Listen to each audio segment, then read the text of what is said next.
ask why we have it. Okay? So basically, social insurance is government-provided insurance programs. This is the largest single category of government expenditure in the US today, is government-provided insurance programs. Now, why do we have these? Well, you might say, well, we know I have these. We learned about uncertainty. We already talked about how people dislike uncertainty and about how, as a result, insurance is big business in America. Private insurance for health, for auto, for life, for property and casualty adds up to about $1.5 trillion every year. Okay? So we already have big business of private insurance. So why does the government need to get involved? I mean, after all, people want insurance if they're risk averse. We talked about insurance markets can work. And as always in economics, the question is, what's wrong with the private market? What is the market failure that might generate interest in government being involved? And the market failure in the context of insurance is a different kind of market failure we've talked about. We've talked about market failures like imperfect competition as a market failure. We've talked about externalities as a market failure. The new kind of market failure we want to talk about today is what we call information asymmetry.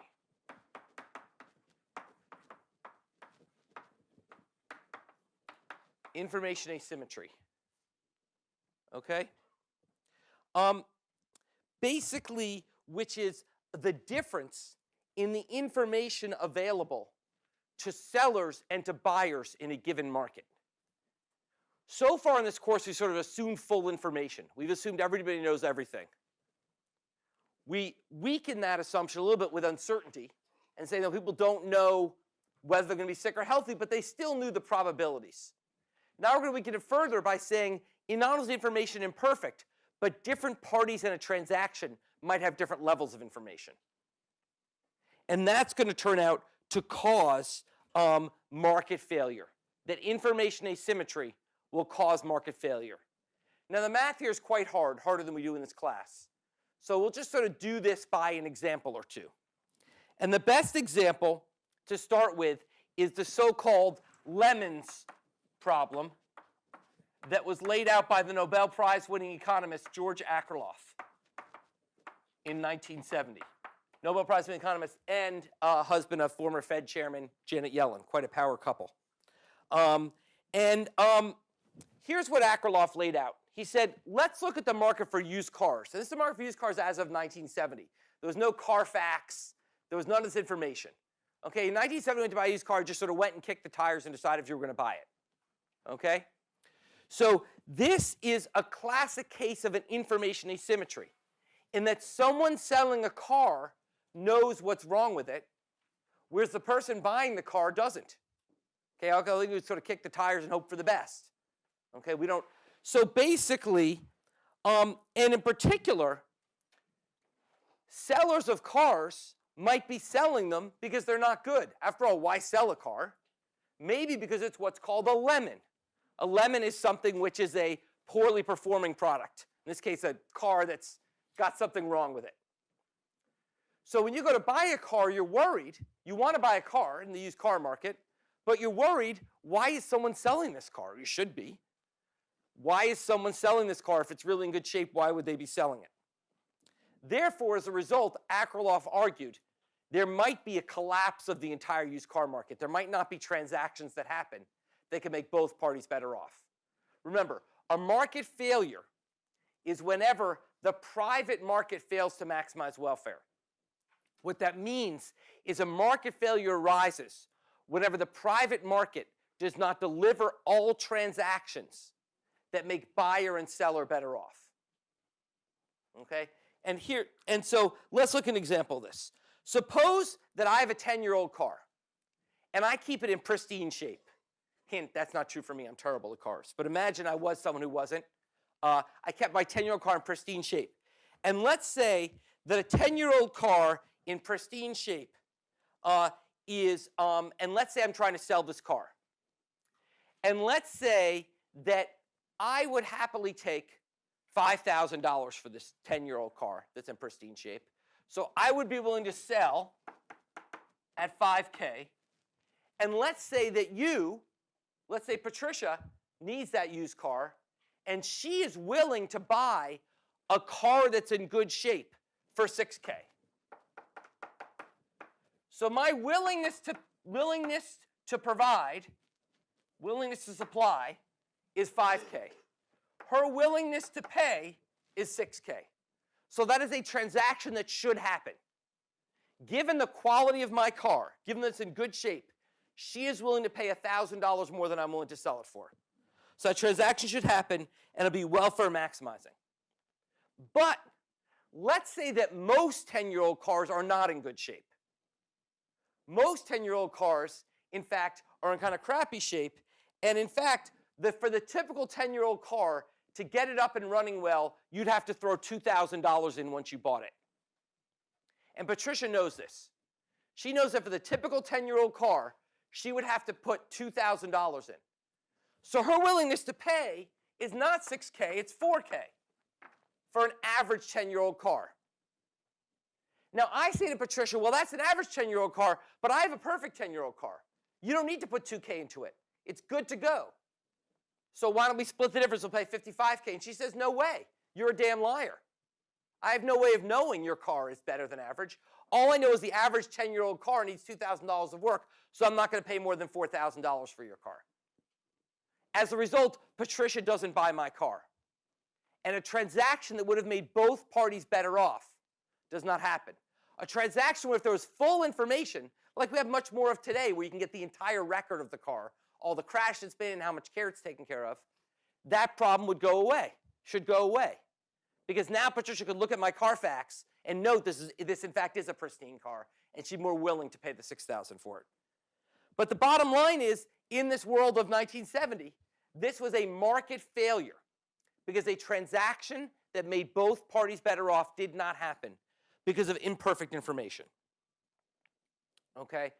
The buyer was perfectly happy to buy, Patricia was perfectly happy to buy my car, but because I had information that she didn't, and she was so suspicious that I was lying, as a result, that transaction didn't happen. Now, questions about that? People understand what's a market failure.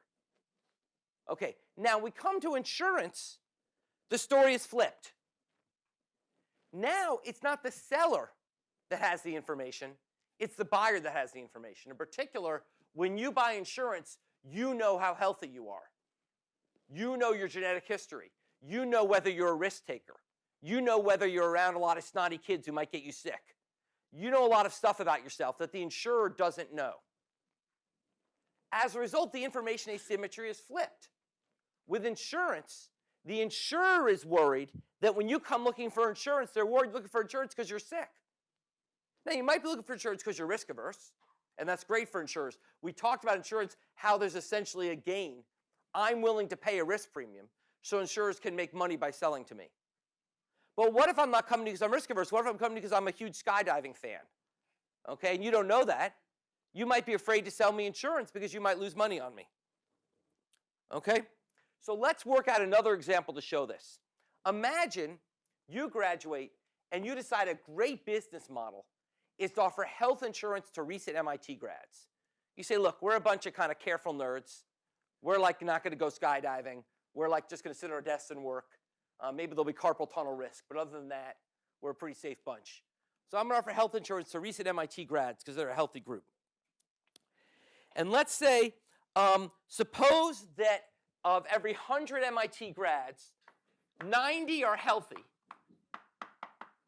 and 10 are sickly. Let's just suppose you know those facts. You know those facts. You've collected the data to know that on average, of every 100 grads, 90 are healthy, 10 are sickly. You don't know which are which, but you know the proportions. And let's say that with a healthy person, over the next year, there's a 10% chance that they will need, that they will incur a $10,000 charge. And a 90% chance that they'll have zero costs. Okay, so there's a 10% chance they'll have a $10,000 cost, 90% chance they'll have a zero cost. Okay, so your expected cost for insuring this person is $1,000. you expect someone like that will cost you $1,000. Now suppose for the sickly guy, there's a 50% chance that they'll cost you $10K, and a 50% chance that they'll cost you $0. So your expected cost for them, the expected cost for this person is $5,000. Okay? Do people understand the setup? There's two types. I know these facts, but I don't know who's who. I just know these facts, okay, because I'm good at math. I've done all the actuarial calculations, okay? Now, if everyone buys, and now I'm going to set my price. Well, I'm going to do the price. I'm going to say, look, if everyone buys health insurance, then I've got my expected cost is 0.9 times 1,000 plus 0.1 times 5,000. My expected cost is $1,400. So I expect to have to spend $1,400 a year. In fact, on average, I'll spend $1,400 a year. Okay, with large enough samples, I can predict that with certainty. That if everyone buys insurance, I'll spend $1,400 a year.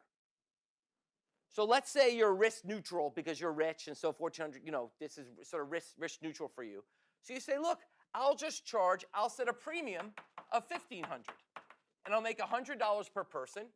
If 100 people buy, that's $10,000 profit. That's pretty good. Okay? There are 1,000 kids in a graduating class. If 1,000 kids buy and I make $100 profit, that's $100,000. That's pretty good money for a year. Okay? Now, what is wrong with this calculation? What, in fact, will happen if you sell insurance for $1,500? Yeah. Buy insurance? Well, let's go step by step. What about sick people? If you sell $1,500, what will they do? Yes. So if you set up $1,500, you are certainly going to sell to all the sick. Okay? So if you sell for $1,500, you'll certainly sell to all the sick. What about the healthy? What will determine whether or not they buy? Yeah. The price is smaller than the expected amount they have to pay on their own. Inferior. Not quite. Not quite. There's another piece too. Don't forget. What else? What else? What else? It's not just the expected cost. What else? The risk aversion. The risk aversion. Remember, there's a risk premium that they'll pay. So it's whether that healthy person will buy or not, if it's just expected cost, then they wouldn't buy. It's $1,000 expected cost. Why the $1,500? But some might be risk averse and buy. So let's just say half the guys are risk averse and they're willing to pay $1,500 for $1,000 expected cost and half aren't. So let's say you end up selling to all the sick and half the healthy. Okay? So how much money do you make? Well, you sell to 60 people at $1,500 each. So your revenues are $75,000. Right? You sell to 50 healthy and 10 sick. $75,000 in revenues. What are your costs? Your costs are, you have 10 people that are going to cost you $5,000, so it's $50,000, plus 50 people that are going to cost you $1,000, plus another $50,000, equals $100,000. And you've lost money. You priced at above the expected total and lost money. Why did you lose money? You lost money because of the problem of adverse selection. The problem of what we call adverse selection. Adverse selection is the problem that due to information asymmetries, only the worst risks will participate in the market. And that will cause people selling in the market to lose money. Or likewise here, the concern is that only the worst cars will participate in the market, and so the people who buy cars will be worse off. Yeah? Wouldn't you make 90,000? When you make, no, you sell 1,500 each, and you sell to, yes, you're right, you'd make 90,000, my bad. Yes, 1,500 each times 60 people is 90,000. You still lose money, but not as much. Right. Okay? Now, now you might say, look, you're not losing that much. Easy solution, just raise the price. Right? What if you said, fine, let's just raise the price and let's charge $2,000 a person. Then that would cover it, right? Because $2,000 a person, 6 people make $120,000. The costs are $100,000. You'd be golden, right? Yeah. Who would you lose? Not the sick. The sick are delighted to buy 10,000. But once you raise the price, more healthy people drop out because it's higher than their risk premium. So what happens is by raising the price, you don't necessarily make money. It depends on how many healthy people drop out. So for example, imagine that you raise it to $2,000, but now the number of healthy people that buys drops to 20 from 50. Then you lose money again. So the point is, you can't necessarily solve this problem just by raising the price because there's this what we call death spiral.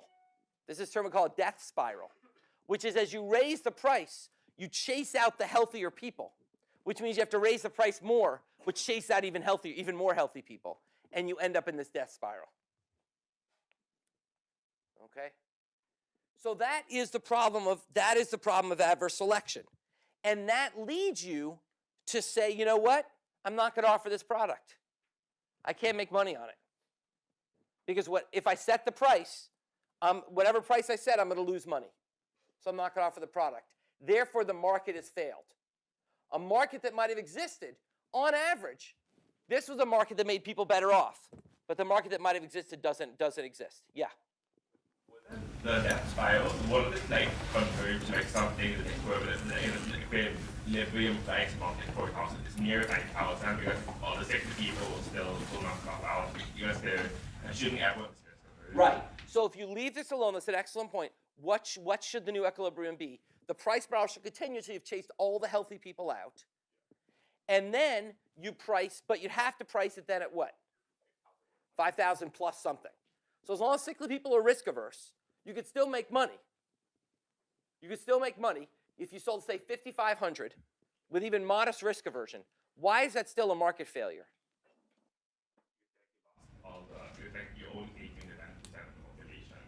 Well, because there's all these healthy people who now can't get health insurance. Okay? So yes, it doesn't mean the market collapses. Market failure doesn't necessarily mean market collapse. It means a reduction in welfare because transactions that might make some people better off aren't happening. Here, you might be able to offer insurance for healthy people that makes them better off, but you're not. You're only offering insurance for the sick. So that's a market failure because healthy people who might want the insurance end up being kept out of the market by adverse selection. Okay? Questions about that? And that is the fundamental market failure we face in insurance markets. That's why we think private insurance markets will not function well. Because private insurers, in some sense, the fundamental problem is that you're setting one price for multiple products. The great case of adverse selection is going to buy fruit at the beginning versus the end of the day. What's the difference? Buy fruit at the beginning and the end of the day. You guys probably don't buy a lot of fruit, but try to think about it. Yeah? Probably a better selection at the beginning of the day. And at the end of the day in particular, what's left? Kind of the ones All the shitty fruit is left. Because you looked at one price. You didn't say good apples $1.80, shitty apples $1.40. You said apples $1.70. So people come and they buy apples. They go and they feel it, and they feel around. They find the good ones. The ones that left are crap. Okay? And that is the adverse selection problem. Now, with apples, the market still exists. Why? Because they charge so much they can live with a few bad apples being at the bottom, so to speak. A few bad apples being at the bottom. But with health insurance, if I get one bad risk, someone, say, who's really, really sick and costs $1 million, I go out of business. So adverse selection may not destroy markets. It doesn't destroy the apple market. But it can destroy or significantly impede insurance markets. Okay? Questions about that? Yeah, Manny. Is this why insurance companies typically hassle hospitals, lower the prices, or they give them better discounts so they can increase the price for people? Well, that's a separate issue. We'll talk about that next lecture. We're talking about healthcare. So that's a separate issue about the cost of healthcare. This is a reason why insurance companies make you fill out a lot of forms before you go in. So it's for this reason, insurance companies are not powerless against this problem. They can try to collect as much information about you as they can. As I get more and more information, can learn more and more who's healthy and who's sick, then I can solve this problem. So you're familiar with like those like home kits that where you just get into Yeah. and like 23 people send you. Yeah, 23andMe, yeah. So, is it possible that like at some point in the foreseeable future, those are going to become like part of like as that becomes more cheap enough, those are going to become part of how insurance is determined, and like if you are like if it's in your DNA to get like some condition when you get old, but we can say you have a pre-existing condition now, but like hasn't manifested yet. So this is a great point. I'll talk this more next time. I'll talk about it now, which is in some sense, we are eventually moving to a point where there'll be no adverse selection.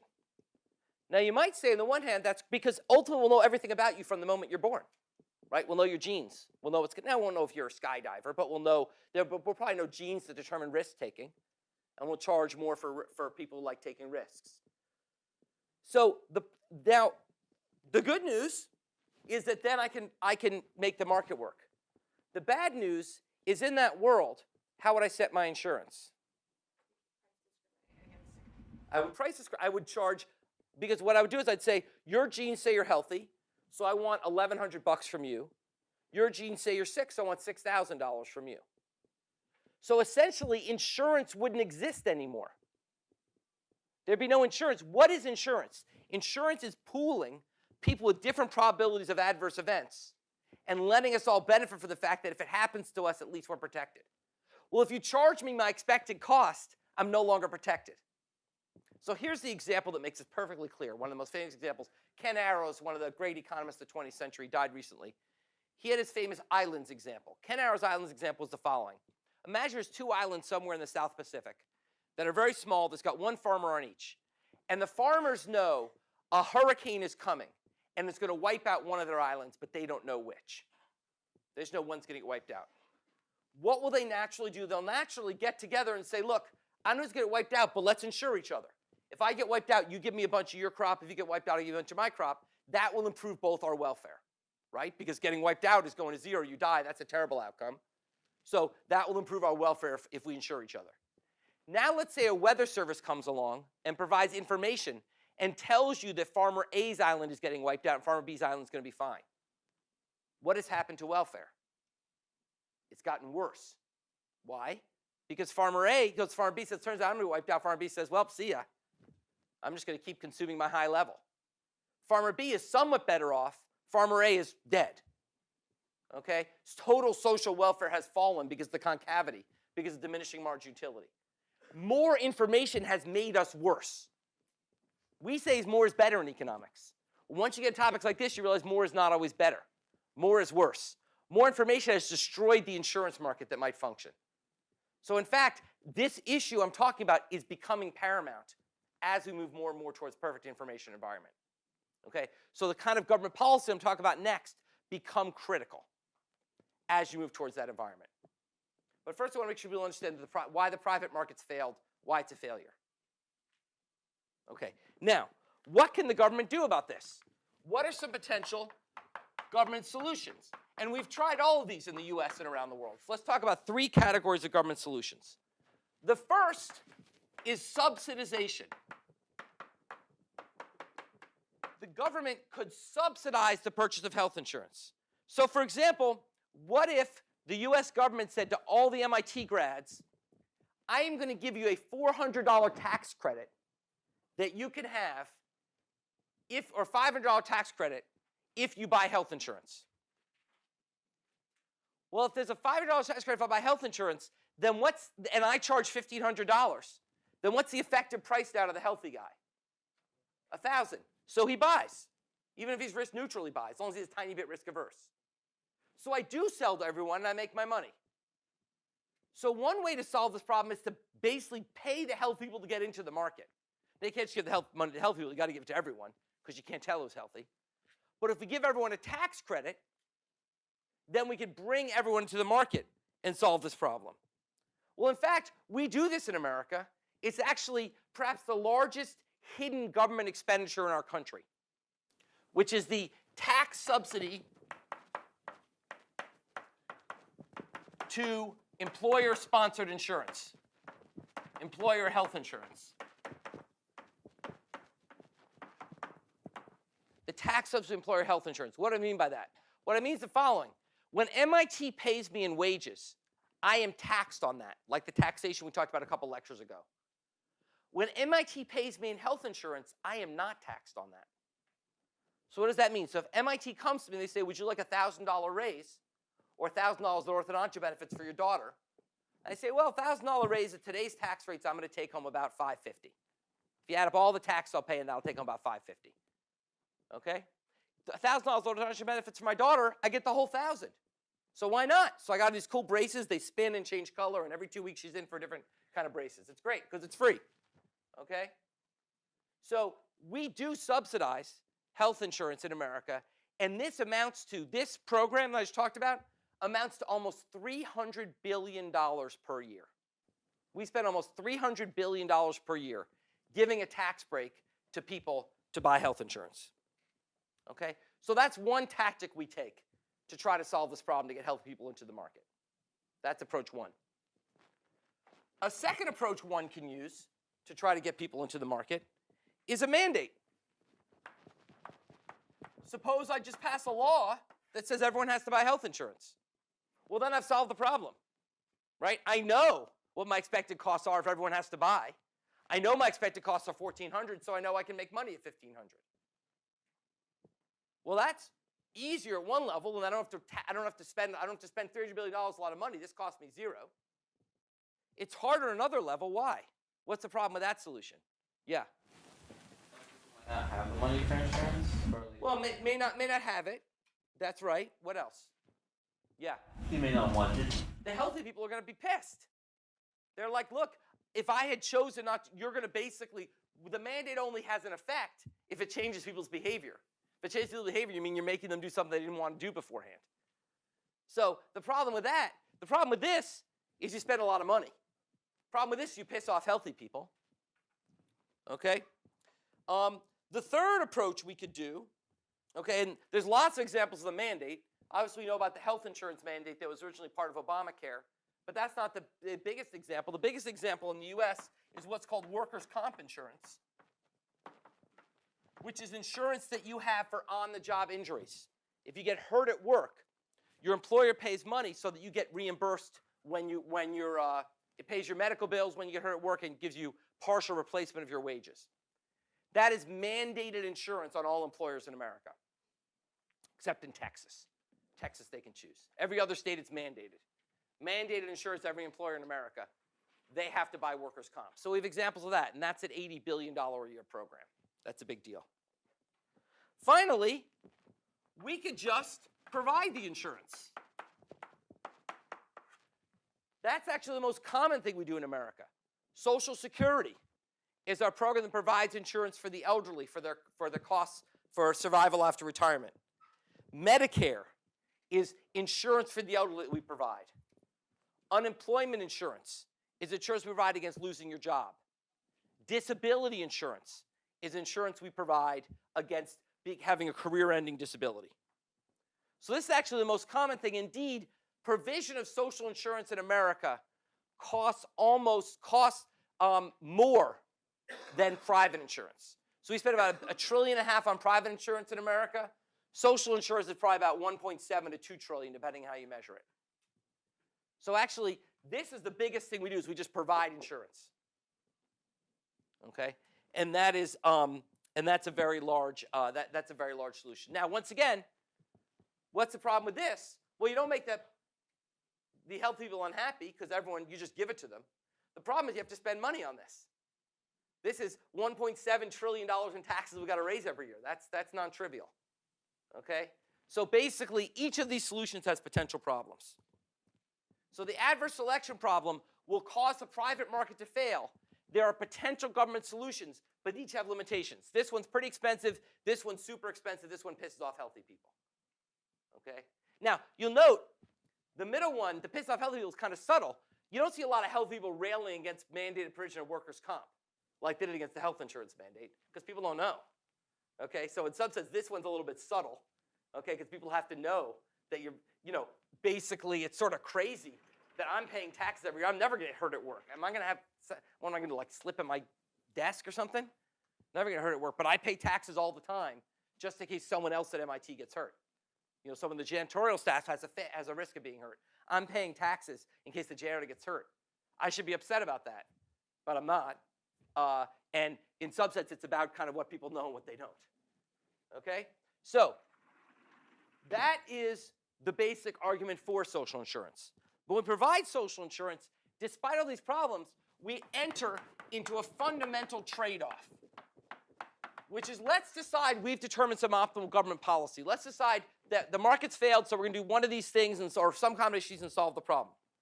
The problem is that when you insure people for risks, you create a new problem called moral hazard. Moral hazard. Moral hazard is basically the adverse behavior that is encouraged by insurance. When you insure people, you encourage adverse behavior. So the classic example of this is if I have health insurance, I ride my bike less carefully. Because if I get in a crash, I'm not crazy. I still don't get in a crash, but I'm a little bit less careful because I know I'm insured in case I get in a crash. If I have fire insurance, I don't buy a fire extinguisher for my house. Because if it burns down, I'm just going to get the money back anyway. Or if workers have insurance against losing a job that pays them when they're out of work, they might search less hard for a new job, right? Basically, if I lose my job and I got nothing, I'm going to work my ass off to get a new job. If I lose my job and the government says, well, for 26 weeks, we'll give you half your salary while you look for a job, I'll be a little bit less rushed, okay? The problem, and there's lots of evidence that moral hazard is a problem. It comes of two types of evidence. The first type of evidence is fun anecdotes. So the best anecdote are workers' compensation. Let's take that. Workers' compensation, it's a program clearly needed. Lots of people get hurt at work. I don't, but lots of people do get hurt at work. And so it's a sensible social insurance program. The problem is it has a huge moral hazard component. And there's fun examples of this, like the prison guard in Massachusetts who claimed he got hurt on the job, collected $82,000 in benefits while the whole time running a karate school and teaching students karate, and finally someone noticed online this guy who couldn't work was running a karate school and doing karate kicks and stuff online. So there's all sorts of fun examples about that. But more convincing for economists is statistical evidence. And the statistical evidence is clear that moral hazard is a big problem. For example, if you raise the benefits people get under workers' comp, suddenly they become injured more often and stay out of work longer. There's no reason. Injuries should be because you got hurt. Okay? So how can it be that suddenly when a state raises its benefits, suddenly there's more injuries? Well, the answer is moral hazard. When states raise their unemployment insurance benefits, more people leave their jobs and they stay unemployed longer. Moral hazard. So the moral hazard problem is real. It's an inherent trade-off, actually not just with public insurance, private insurance too. Anytime you insure people against something bad happens, you're providing less of an incentive for them to try themselves to avoid that bad thing happening. Okay? So moral hazard is a real problem. And it's essentially the trade-off. On the one hand, we talked about why people like insurance.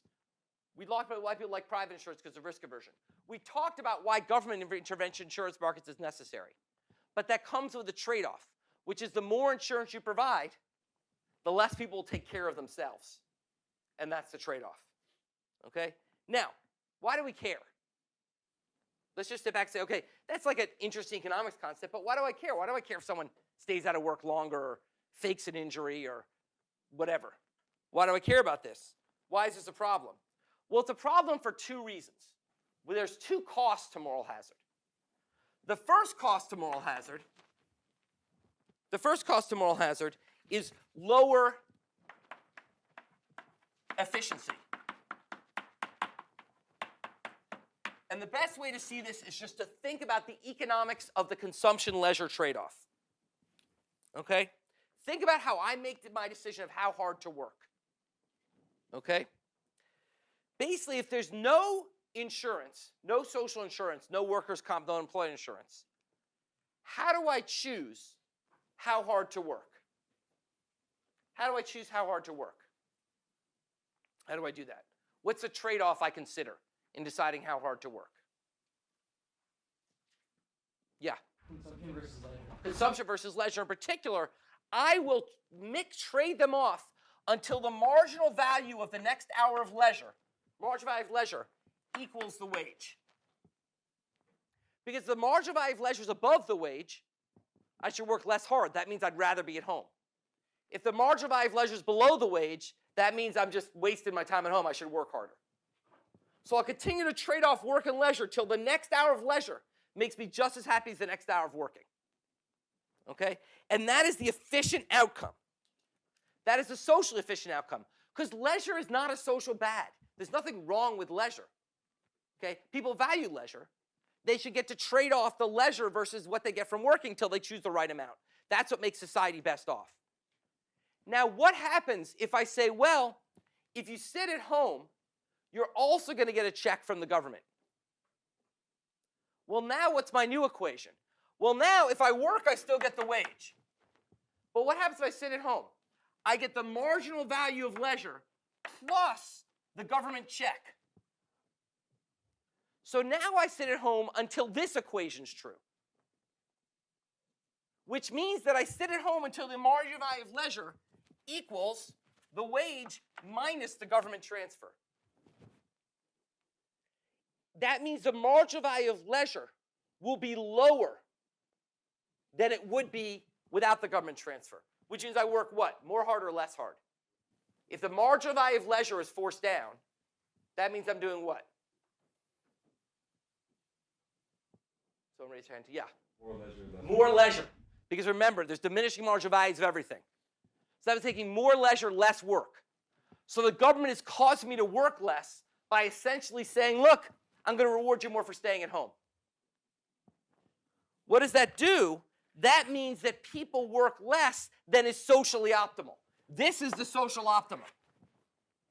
This means people are taking more leisure and working less than is socially optimal. When people work less, that shifts in the supply curve and lower and creates a deadweight loss. Social welfare has fallen. Let me remind you, it's not fallen because people take some time off. Okay, many people on the conservative side of the spectrum will act as if work is a virtue. Work is not a virtue. Okay? The optimal solution is to work until your value of working equals your value of leisure. If you're someone who has a job that you hate and doesn't pay well, and you love watching TV, then you should work less. That's what's optimal for society. But you shouldn't work even less because the government's paying you to stay home. That reduces efficiency. So that's the problem with moral hazard, is it lowers efficiency. There's a second problem, of course, with moral hazard, which is if you work less, then we have to tax people who do work more to pay for these programs. So it raises taxation. Raises the required tax revenues. Raises the tax revenues required. Because if you're sitting at home more, I got to make more money to pay for you to sit at home. And we know taxation also causes deadweight loss. So it's a double whammy. I cause you to sit at home, and I cause other people to have to pay more taxes to pay for you to sit at home, which causes them to work less too. Okay, there's a second round effect. As a result, moral hazard causes inefficiency in society. And that is the trade-off. Once again, I told you this course is annoying. We don't give you right answers, we just tell you trade-offs. The trade-off here is we need programs like unemployment insurance because otherwise, let's take the case of unemployment insurance. Let's go through it one more time. Imagine there's no government unemployment insurance. And you said, that's great, I'll offer private unemployment insurance. Well, that's not going to work. Why? Because people know way more than you do about whether they're going to lose their job. If you try to offer private insurance, you'd lose your shirt because of adverse selection. So absent government-provided unemployment insurance, there would be no unemployment insurance, and that would be bad. That would mean people would be subject to a risk that would drive their consumption to zero. Remember, most Americans have no savings. That would mean Americans would be subject to a risk where if they lost their job, they would starve. That's a very bad outcome. So it is socially valuable to insure against unemployment risk. The private market can't do it because of adverse selection. Therefore, there's a compelling case for government unemployment insurance. But when it provides unemployment insurance, it causes people to sit at home extra and not work as hard. And that's the sort of chain of logic which leads you to the trade-off. What this says is optimal social insurance, that in these markets, we're going to want some social insurance, but not too much. Okay? We're going to want enough to protect people against starving, but not so much that it causes people to sit at home. So for example, if I told you I'm going to set up an unemployment insurance program, and the way it's going to work is if you lose your job, I'm going to pay you your entire wage for as long as you need until you find a new job, that would not be a good idea. Okay? That would cause a huge amount of moral hazard. And remember, compare that program to one where I'll pay you 50% of your wage till you find a new job. Well, 50% going from 0 to 50 is a 0 of your wage to 50 of your wage is a huge consumption smoothing benefit. You go from starving to being able to eat decently. 50 to 100, it's an increase, but not as much. But 50 to 100 has a huge moral hazard effect. So you're going to want something more towards the middle where you're getting people away from starving, but not so much that they don't work. Okay? So that's the trade-off. So let's talk about that trade-off in practice. Let's talk about the U.S. Social Security program.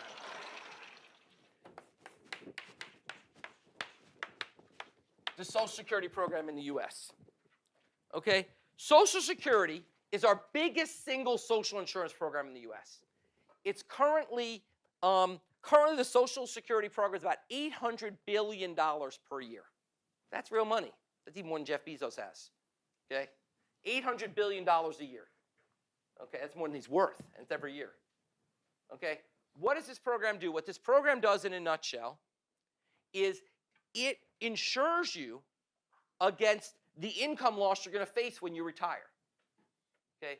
When people retire, they suddenly go from having a lot of income to having no income. And basically the idea of Social Security is to make sure you don't starve when you're old. So the way it works is you pay a tax, and if you ever see a line in your pay stub that says FICA, that's what this is for. You pay a FICA tax. It is 12.4% of payroll, half on you and half on your employer. But it doesn't matter that half's on your employer, right? Because we learned 2 lectures ago, it doesn't matter who pays the tax. It's a 12.4% tax, that's what matters, on you, okay? That money then provides that when you retire, starting at age 62, you get a check from the government. And you get a check from the government that lasts until you die. The check from the government you get is what's called an annuity. An annuity is a payment. Annuities are the opposite of life insurance. Life insurance is money that your family gets when you die. Annuity is a regular payment you get until you die. So the way it works, you pay 12.5% of your income all the way through your working life. Then when you turn 62, or you can collect it later, you then get a payment for the rest of your life. Okay? That payment is typically about half of what you made when you were working. But it's very progressive in the sense that for someone who's very poor, it'll probably be more than half of what they made. For someone who's rich, it'll be much less than half of what they made. It's a progressive payment. Everyone gets it. Everyone did Social Security, but how much you get from it depends on your income. The poorer you are, the more generous it is relatively when you retire. Okay? Now yeah. Is it possible that as life expectancies get larger, it's going to be like harder to have Social Security? That's a huge problem. It sounds like you should definitely be enrolled in 1441. That's the whole half a lecture we spend on that. I don't have time to talk about it here, but clearly this is a huge. So just to give you a couple numbers to keep you up at night. Okay, we all know we're all talking about the deficit is $500 billion. It's a big deal. Okay, if you ask how much has America promised to pay to our senior citizens over the foreseeable future, minus how much we'll collect in taxes, we are currently as a nation $75 trillion in debt. Okay, and it's because of the aging society and things like that. So we got big problems coming down the road. We can talk about that another time. Okay, but let's focus on the program itself at a point in time right now. Okay, so basically, we see here the moral hazard trade-off.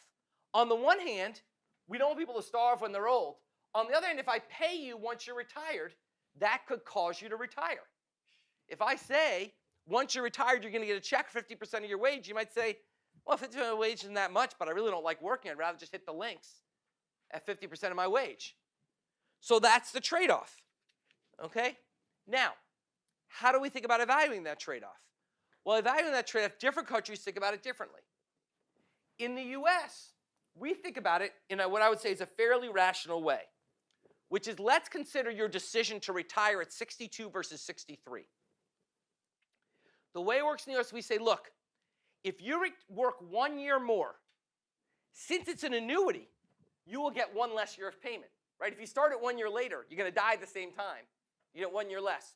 So what we do is we pay you more every month. Indeed, for every year you delay, you get 6.7% more every month, reflecting the trade-off that you're going to get it for a shorter period of time. And that turns out to be roughly fair. Given the expected life of Americans, that's a roughly fair trade-off. Okay, every year delay, you get 6.7% more. In Europe, they don't have this. So every year you delay, you just get less money before you die. So let's take the example of the Netherlands. In the Netherlands, you can retire at 55 with a benefit that is 90% of what you made. So if you earn $30,000, you can retire at 55 with a benefit of $27,000. And if you decide to work instead, you just forgo that $27,000. There's no bump up of your benefits. That's just one less year of $27,000 you get. So what that means, if you're in the Netherlands, your choice is work and get 30, or stay at home and get 27,000. In other words, it's sort of like a 90% tax. Think about it. By working, relative to staying home, I'm only keeping 3,000 of the 30,000 I made. It's basically like a 90% tax. But that's not all. How do they pay for this program? Well, they tax people. Well, you can't tax people who are at home. You got to tax workers. So if you work, you also have to pay a 45% tax to pay for this program, and lots of other things. 45% tax, so, you know, it's a high tax rate for everything. What that means is if you stay at home, you get 27,000. If you go to work, you get 30,000 times 1.55, or about 18,000. That's 1.6. It's 16.5. So your choice is stay at home and get 27, work and get 16.5. Guess what? No one works. No one over 55 in the Netherlands works, like zero. Okay? Then they might work on the black market in ways they don't report to the government, but basically, they just sort of sit around coffee shops and spend their retirement money. Okay? So here's a case where they've made a very different decision about how to make this trade-off, which is, you know, it's a pretty sweet life for the elderly in the Netherlands, okay? But no one's working over age 55. And that's a different way to resolve this trade-off. So basically, this illustrates different design features of the program. What makes the Netherlands program have much more moral hazard than the US is their benefits are higher and they don't increase your benefits if you work more. So essentially, these are little kind of tweaky details that turn out to matter enormously for how we think about the program. Okay? Now, I hope you find that interesting. That was a lot to put in one lecture. Like I said, if you find this interesting, this is a whole third of a semester in my class, 14